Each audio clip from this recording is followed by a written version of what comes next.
You want to support Roland Martin Unfiltered? Be sure to join our Bring the Funk fan club. Every dollar that you give to us supports our daily digital show. There's only one daily digital show out here that keeps it black and keep it real as Roland Martin Unfiltered. Support the Roland Martin Unfiltered daily digital show by going to RolandMartinUnfiltered.com. You can make this possible. So, folks, you heard me reference Senator Tim Scott on Face the Nation. He was on May 2nd, and this is what Senator Tim Scott, the only black Republican U.S. Senator from South Carolina, had to say about that money in the bill for black farmers. Listen to this nonsense. When you say one side is talking about taking from one side to the other, I mean, this is, people pay taxes, and there's an argument that the taxes that are paid should go to communities that we've seen, especially under COVID-19, have been disproportionately affected, and that's laid bare a lot of the inequities. So you're not saying that making sure that there's money that goes to those black communities is a bad thing. Well, John, let me say it differently.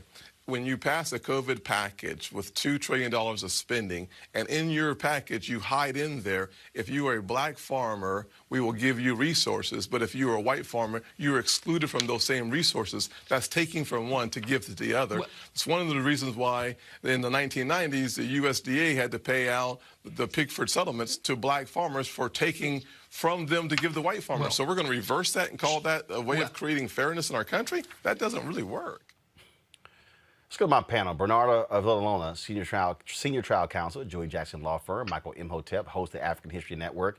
Brittany Lee Lewis, political analyst. Brittany, I want to start with you.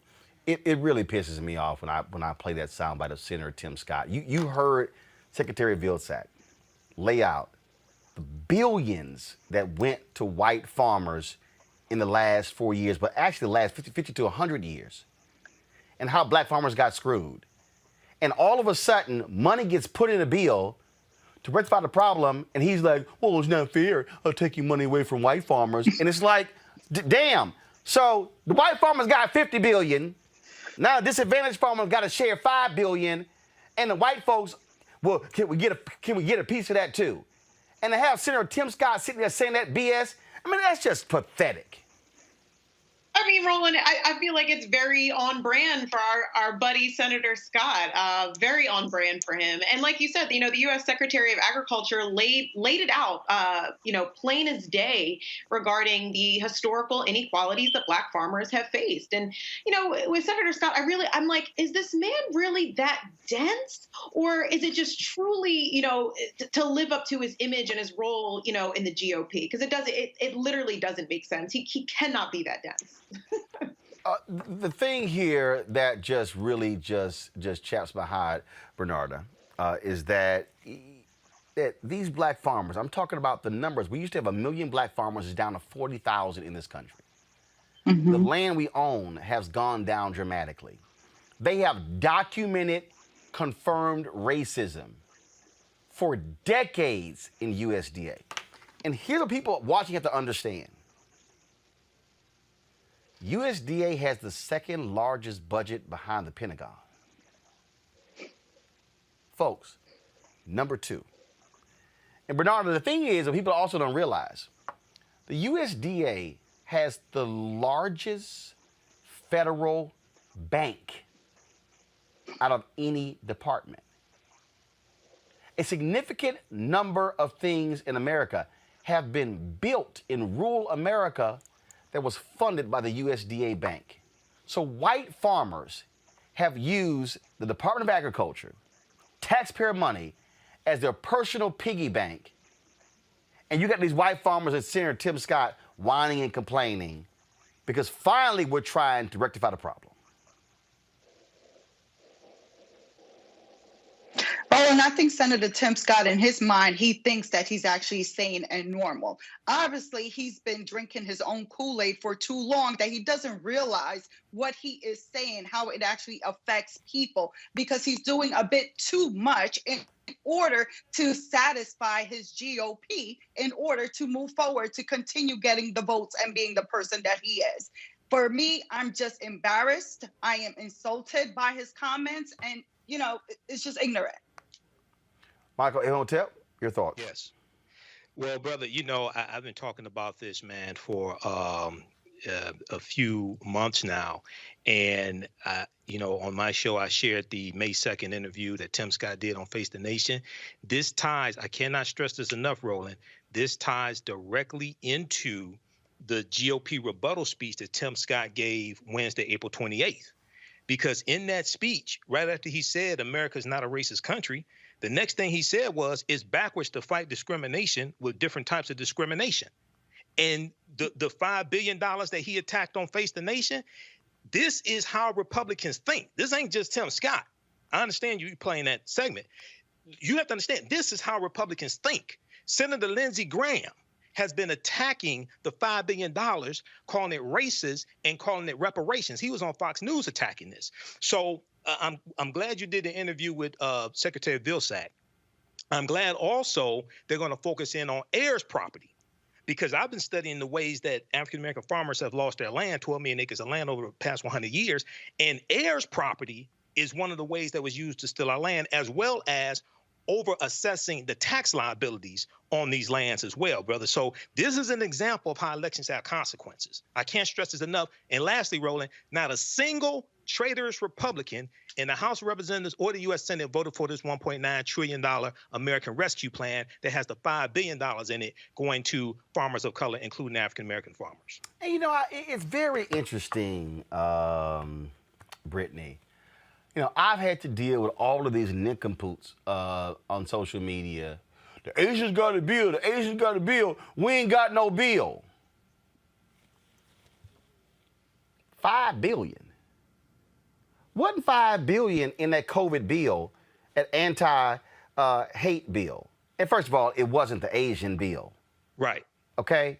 Any Exactly. fool who could read the bill would know it wasn't the Asian bill. Was it as a result of people raising the issue on Asian hate crime attacks? Yes. But the bill is not Asian specific. But it's amazing, I've listened to a lot of fools. Biden ain't done nothing, the Democrats ain't done nothing, the CBC ain't done nothing. Well, how in the hell the $5 billion got in the bill? Yeah, Roland, I mean, it's really just silly. And quite frankly, if anyone is actually taking a look at these bills, they know that they're useful to all of us across the board, right? And I think one of the things that's I've actually been rather impressed when it comes to Biden and the Democrats is we have seen them move left and do things particularly that would support our community as Black folks time and time again. I mean, even when we're talking about his plans to attack major corporations, that has to do directly with us. He is doing the necessary work, and quite frankly, I think that bill was an important piece of legislation. But it's just it's as if nothing actually happened with the Black farmers, Michael. It's as if I'm just trying to understand all the folks who holler reparations. What the hell is that? Well, brother, it's you can't make sense out of nonsense, first of all right? I would encourage people to go to whitehouse.gov and actually read the 45 plus executive orders. See, people don't want to read. That's part of the problem. Go to whitehouse.gov. Every executive order that a president signs is at whitehouse.gov. You can read it for yourself. A lot of these executive orders impact African Americans. He did one January 26th. I talked about this yesterday on my show that deals with redlining. Okay? And redlining historically has locked African Americans out of wealth creation. When you deal with reparations, you just had the hearing and you covered it on your show. I did it on mine, Tulsa Race Massacre. But what people have to understand is if you don't get 60 votes in the Senate, which means 10 Republicans need to vote for it if Joe Manchin and Kristen Sinema vote for reparations, which they're not going to do.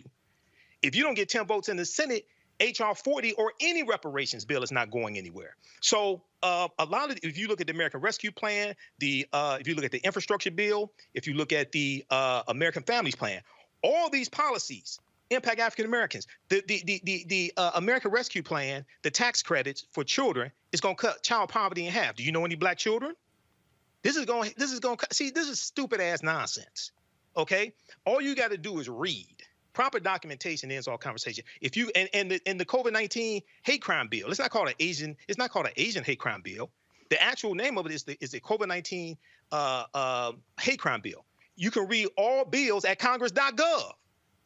You can read all bills that Congress. I was reading the text of the bill yesterday. If you actually read the bill, it applies to COVID-related hate crimes against everybody, not just Asian Americans. Yes, it was spurred by a 150% increase in hate crimes reported by Asian Americans, but it's not specific to Asian Americans. Now, what they should do is go ahead and push this anti-lynching bill again that they tried to push, and it was pushed in the Rand Paul Republican. They should push that again now, and then expose the Republicans for their hypocrisy when they vote against it. I'm all for the anti-lynching bill. But the COVID-19 hate crimes bill is what it's actually called. Go to congress.gov and read it. It's not specific to Asian Americans. People just want to complain about BS, and they don't read. This is part of the problem. If you want to see stupidity, here is sheer stupidity. Tanya Smith on YouTube. Taniya Smith. You stupid. This is literally what she tweeted, Bernarda. Roland, what the hell is $5 billion? What? This dumbass. She literally tweeted, Roland, what the hell is $5 billion? Biden hasn't done nothing for blacks. I ain't say $5. I ain't say 5,000, 500,000, 5 million. We talking $5 billion. This dumbass, Tanya Smith, $5 billion ain't nothing. Tanya, tell that to a black farmer who's behind on a loan. Tell that to a black farmer who got screwed with Trump's tariff war, who's been out there struggling. And you sitting your dumb ass on YouTube talking about $5 billion ain't nothing. The black farmers have been fighting for this money. And then when it got approved, they got sued, and you sitting your ignorant ass on here talking about $5 billion ain't nothing. Bernarda, go on ahead.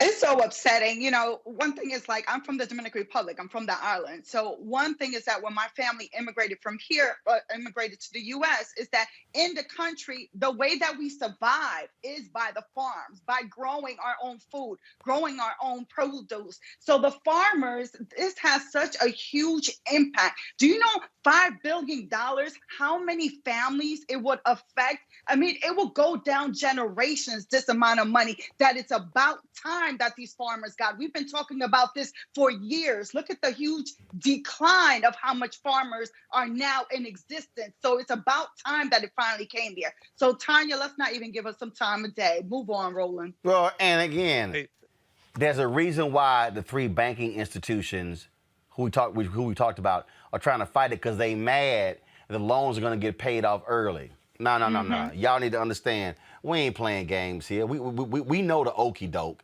And so at some point, we need to stop dealing with just stuck on stupid people who, folk like Tanya, they gonna whine about everything. Hell, I wouldn't be surprised if they put $20 billion in for that impacted black people, and she probably say $20 billion ain't nothing. I mean, that's what we're dealing with. And I'm telling you, folks, it's a lot of people who know nothing about stimulus. Nothing. And then I had one dude who was sitting there going, well, I don't understand why, we sitting here, they putting this in and they ain't done this, ain't done that. And why we got to push them to pass stuff? I'm like, you do know that's what people do every single day. And then I had one person going to get mad at me, saying, well, I don't understand why they couldn't put the John Lewis bill and put it in together with the COVID anti-Asian bill and pass both at the same time. And I'm like, so you pay no attention to the fact that Republicans do not want to pass a voter bill? This is easy, y'all. The so-called anti-Asian hate crime bill got 94 votes. That's why it passed. You need 60 votes. Folks, back to our Roland Martin Unfiltered video in just one moment. Racial injustice is a scourge on this nation, and the black community has felt it for generations. We have an obligation to do something about it. Whether it's canceling student debt, increasing the minimum wage, or investing in black-owned businesses, the black community deserves so much better. I'm Nina Turner, and I'm running for Congress to do something about it.